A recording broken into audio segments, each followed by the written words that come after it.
Observe this carefully, because the deepest prison ever created was never iron bars.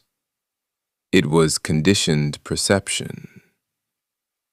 Oh, source of all life, how does one fight generations of lies and mental conditioning? How do you unite people who cannot even unite under the systems claiming to teach unity?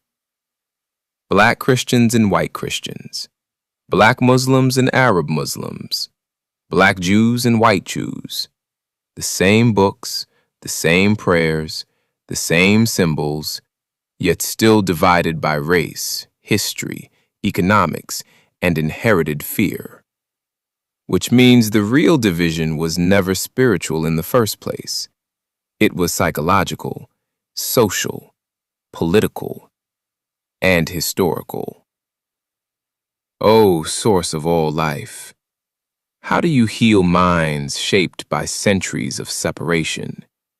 Because America did not merely create slavery, it institutionalized division itself. It manufactured categories: white, black, superior, inferior, civilized, savage. And even after change disappeared physically, the psychological architecture remained standing. The neighborhoods, the schools, the economics, the policing, the stereotypes, the suspicion, the inherited trauma. And now, generations later, people still ask why distrust exists, while living inside the aftershocks of unresolved history. Oh, source of all life, why does justice move so slowly when money is involved? Why does compensation suddenly become impossible when the conversation reaches Black people? It seems every group can receive acknowledgement, settlements, protection, reparations, assistance, except the very people whose labor helped build entire economies through centuries of exploitation. And when the subject is raised, immediately the language changes.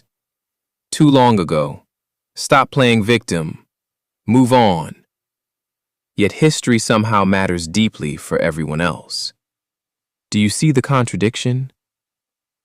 Oh, source of all life, how does one tell truth to people conditioned to fear truth itself? Because when a lie survives long enough, it becomes culture, it becomes tradition, it becomes identity. And then, when truth finally arrives, people do not recognize it as truth because they have emotionally bonded themselves to the illusion. So instead of investigating it, they label it pagan, false gods, dangerous, conspiracy. Words become weapons protecting inherited programming. And this is the dilemma now confronting humanity. Not merely racism, not merely religion, not merely politics. The deeper battle is between conditioned perception and conscious observation.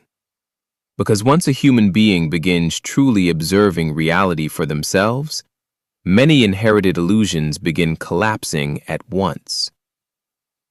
Oh, source of all life, perhaps this is why truth often walks alone at first.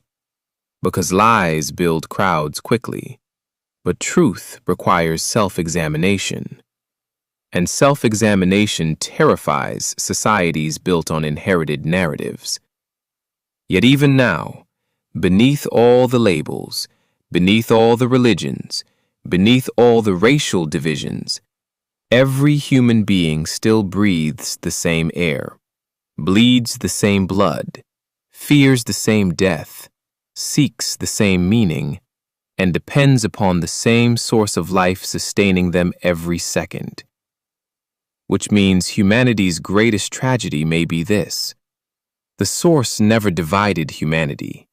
Humanity divided itself, and then blamed the heavens for the walls it created below. Ashe.